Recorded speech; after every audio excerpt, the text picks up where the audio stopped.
ሰላም ጤና ይስጥልን በመላው ዓለም የምትገኙ የተወደዳችሁ የሮሃ ቲቪ ተከታታዮች የታህሳስ 16 2018 ዓ.ም የረፋድ ዜናዎችን ይዘንላችሁ ቀርበናል። የምዕራዊ ህዝቡ ካረጋ ከበደ ጋር ስብሰባ አንቀመጥም ብሏል። በምስራቅ አማራ ቀጠና የጸጥታ ዘርፍ ኃላፊውና ሌሎች አመራሮችም ተገድለዋል። ዝርዝር የግንባር መረጃዎችን ይዘናል። በመዲናዋ አዲስ አበባ የብልጽግናው መንግስት እያደረገ ያለው አፈሳ ተባብሷል። አፈሳው ቤት ለቤትም ጭምር ነው ተብሏል። ሰሙታላችሁ። የጋምቤላው ግጭት አሁንም እንደተባባሰ ነው። ግጭቱ ቀጠናዊ ስጋትን ጭሯል ተብሏል። በስፋት ዳሰነዋል። ሰላሌ ጠንቋይ ሀገር ነው ብለው ተሳድበዋል የተባሉ የሃይማኖት መምህር የእስር ትዕዛዝ ወጥቶባቸዋል ተብሏል። ዝርዝር መረጃውን ይዘናል። ታደሰ ወረደ ነገሮች ከቁጥጥር ውጭ ሆነዋል፣ ወደ ጦርነት እንገባለን ሲሉ ዝተዋል። ውድ አድማጭ ተመልካቾቻችን አብራችሁ ልትቆዩ ከፈቀዳችሁ እነዚህ መረጃዎች በዝርዝር የምናሰማችሁ ይሆናል። የሮሃ ቲቪ ወቅታዊና ሀቀኛ መረጃዎች እንዲደርሷችሁ ቻናሉን ሰብስክራይብ፣ ላይክ እና ሼር በማድረግ አሁኑ ነው ቤተሰብ ይሁኑ። የሰሜን ሸዋ ዞን ሰላሌን ተሳድቧል ያላቸውን የሃይማኖት መምህር ሄኖክ ግርማን በቁጥጥር ስር ለማዋል እንቅስቃሴ ላይ ነኝ አለ። የሰሜን ሸዋ ዞን አቃቤ ሕግ ነብይ ሄኖክ ግርማ የጂፒኤስ ኢንተርናሽናል ቸርች መስራች ህዝብን በመሳደብ ብጥብጥ ለመፍጠር በማሰብ ወንጀል ከሷቸዋል። ከሰሞኑ በማህበራዊ ሚዲያዎች ላይ የሃይማኖት አስተማሪው አንዲት ሴት ከየት እንደመጣች ከጠየቁ በኋላ ሴትዮዋ ከሰላሌ መሆኗን ስትናገር ነብይ ሄኖክ የተባሉት የእምነቱ መምህር ሀገሩ የጠንቋይ ነው ብለው ሲናገሩ የሚያሳይ ቪዲዮ ተሰራጭቶ የብዙዎች መነጋገሪያ ሆኗል። ቪዲዮው በማህበራዊ ሚዲያዎች ከተለያዩ አካላት ግብረ መልስ ያገኘ ሲሆን ነብይ ሄኖክ ግርማም የመጣው ቪዲዮ ያለ አግባብ ተወስዶ ቅሬታን ፈጥሯል በማለት ይቅርታ ጠይቀዋል። ይሁን እንጂ የፍቼ ከተማ ፖሊስ መምሪያ ኃላፊ ኢንስፔክተር ታምሮ ባይሳ ለቢቢሲ አፋን ኦሮሞ በሰጡት ቃል ነብይ ሄኖክ ስላሴን የጠንቋይና የሟርተኛ ሀገር ብሏል ያሉ ሲሆን ግለሰብን እንደዛ ማለት ይችላል፣ ሀገርን ግን ማለት አይቻልም ብለዋል። ኢንስፔክተሩ በቪዲዮው ላይ የታየችው ግለሰብ በቁጥጥር ስር መዋላውን ገልጸው ነብይ ሄኖክን በቁጥጥር ስር ለማዋል ከፍርድ ቤት የስር ማዘዣ ወጥቷል ሲል ተናግረዋል። ነብይ ሄኖክ አዲስ አበባ ቦሌ ሩዋንዳ አካባቢ ነዋሪ መሆኑን ሰምተናል ያሉት ኢንስፔክተር ታምሩ የተያዘችው ግለሰብ ስለ ሁኔታው ማመኗን ገልጸዋል። በቲክቶክ እና በማህበራዊ ሚዲያዎች የተሰራጩ ቪዲዮ በማስረጃነት ተይዟል ያሉ ሲሆን በህግ አካሄድ ሰንሰለት በመከተል በቁጥጥር ስር ለማዋል እየተሰራ ነው ሲሉ አክለዋል። አቃቤ ህጉ መኖሪያ ቤታቸው እንዳገኘ ይናገር እንጂ መምህሩ አስተላለፉት በተባለው የቅርታ ቪዲዮ ላይ ግን ከኢትዮጵያ ወጥተው እንደሄዱ ተናግረዋል። ይህ በእንዲህ እንዳለ የብልጽግናው አገዛዝ በቲክታከሮች ላይ የጀመረውን የስር ዘመቻ ቀጥሎበታል። አገዛዙም ከህብረተሰቡ ባህል፣ ሞራልና እሴት ተቃራኒ የሆኑ መልእክቶችን በማህበራዊ ሚዲያ ሲያሰራጩ ከነበሩ ግለሰቦች አንዱ የሆነው ናትናኤል ባደግ ገብሬ ወይም በማህበራዊ ሚዲያ ስሙ መሆን የተባለን ተጠርጣሪ በቁጥጥር ስር አውየዋለሁ ብለዋል። ግለሰቡ የማህበራዊ ሚዲያን በንግግር ልቅ ጾታዊ ግንኙነትን የሚያበረታታና የሚያስፋፋ አጸያፊ መልእክቶችን ሲያሰራጭ በመቆየቱ በቁጥጥር ስር ውሏል የተባለ ሲሆን ተጠርጣሪው በተለምዷዊ ንግግር ሊገለጽ የማይችሉ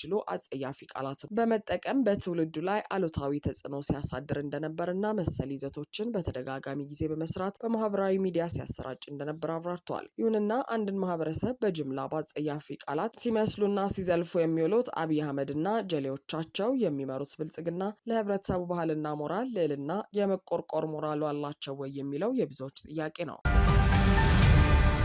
በምስራቅ አማራ የሀርቦ ከተማ የጸጥታ ዘርፍ ኃላፊ ነኝ ሲል የነበረው የብልጽግና ቅጥረኛ ተገደለ። በአፋብኃ ምስራቅ አማራ ቀጠና ሚኒሊክ እዝ የልጅ ኢያሱ ኮር አሃዶች ሰሞኑን ከአልብኮ ወረዳ እስከ ጉጉፍቱ ድረስ የዘለቀ ከባድ ተጋድሎ በማድረግ ታላቅ ድል መቀዳጀታቸው ተገልጿል። እንደ መረብ ሚዲያ ዘገባ በርካታ የወረዳ ካድሬዎችና የአገዛዙ ኃይል የተገደሉ ሲሆን ከነዚህም መካከል የሀርቦ ከተማ አስተዳደር ጸጥታ ቢሮ ኃላፊ እንደሚገኝበት ተገልጿል። ለራሱ ሻለቃ የሚል ማዕረግ የሰጠው የሀርቦ ከተማ አስተዳደር ጸጥታ ቢሮ ኃላፊ አቶ ሁሴን መሐመድ ከከተማዋ ጸጥታ አባላት ጋር ሆኖ በአልብኮ ወረዳ በተደረገው ውጊያ መካከል ሰራዊትን መንገድ እየመራ ባለበት በፋኖ እርምጃ ተወስዶበት ህይወቱ ሊያልፍ ችሏል።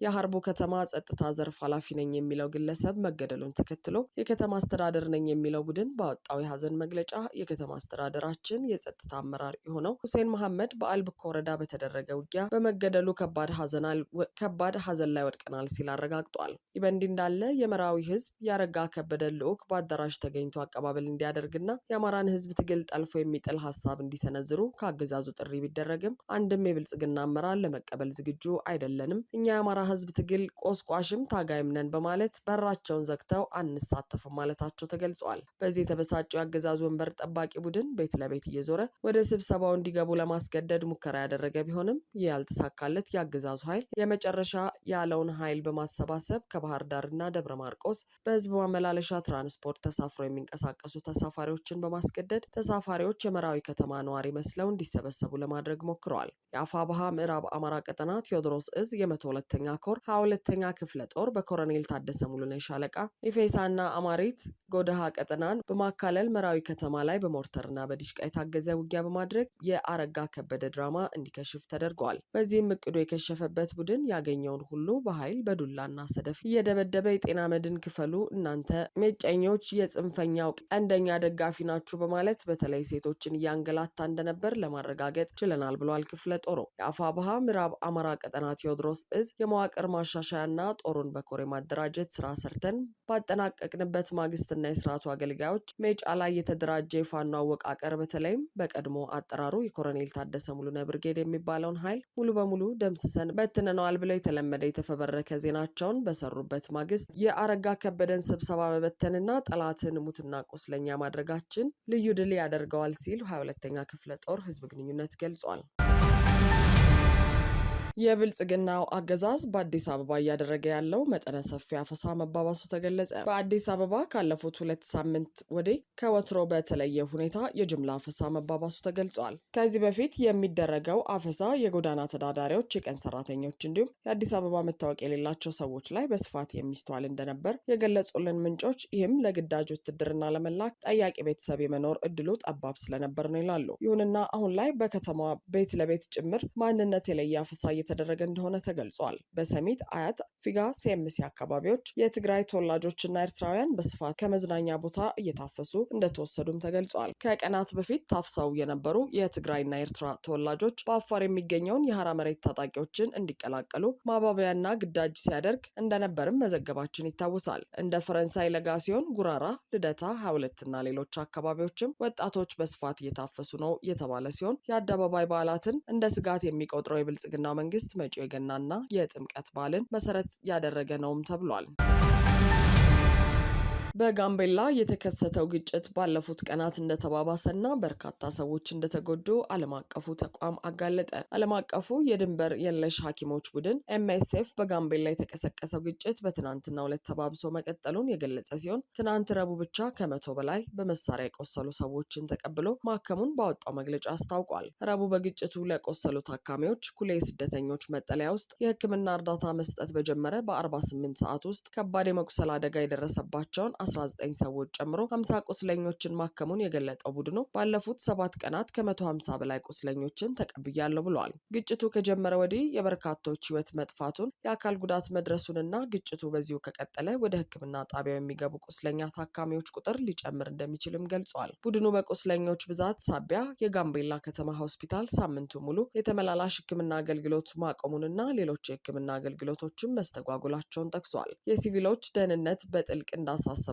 ቡድኑ የገለጸ ሲሆን የታካሚዎች፣ የጤና ባለሙያዎችና የሕክምና ተቋማት ከጥቃት እንዲጠበቁም ጥሪ አድርገዋል። ዓለም አቀፍ ትኩረት እየሳበ የመጣው የጋምቤላው ግጭት ከሱዳኑ የእርስ በርስ ግጭት መስፋፋት ጋር ተያይዞ የተካረረውን ቀጠናዊ ፍጥጫ ያባብሰዋል እየተባለ ነው። ተመድ ከቀናት በፊት ባወጣቸው መግለጫ የሱዳኑ ጦርነት ወደ አጎራባች ሀገራት የመስፋፋቱ እድል ሰፊ ነው፣ በተለይም ወደ ኢትዮጵያ ሊዛመት ይችላል ሲል አስጠንቅቆ ነበር። የሀገር ሉዓላዊነትና ክብር ግድ የማይሰጠው የአብይ አህመድ አገዛዝም RSF ተብሎ ለሚጠራው ታጣቂ ቡድን በኢትዮጵያ የማሰልጠኛ ካምፕ ገንብቶ መስጠቱን ዓለም አቀፍ ሚዲያዎች አጋልጠዋል። አሁን በጋምቤላ በተከሰተው የእርስ በርስ ግጭትም የብልጽግናው መንግስት ከዓለም አቀፉ ማህበረሰብ ለመደበቅ ቢሞክርም ግጭቱ ከጎረቤት ሱዳንና ከደቡብ ሱዳን የተነሱ ታጣቂዎች እየተሳተፉበት እንደሚገኝም ታውቋል።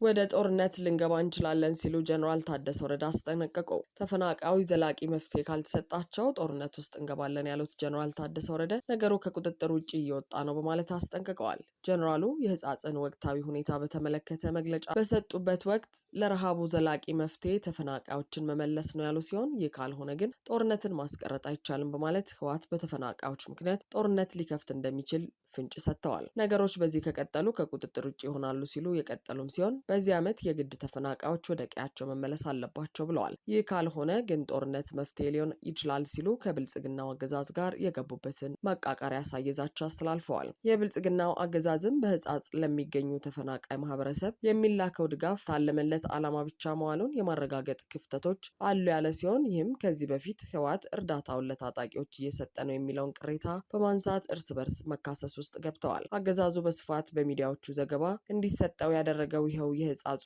ረሃብ የህወሓት አንጃ የወለደው ረሃብ በሚል ርዕስ ረሃቡን የፈጠረው ህወሓት ነው በማለት የተፈጠረውን ቀውስ ክዷል።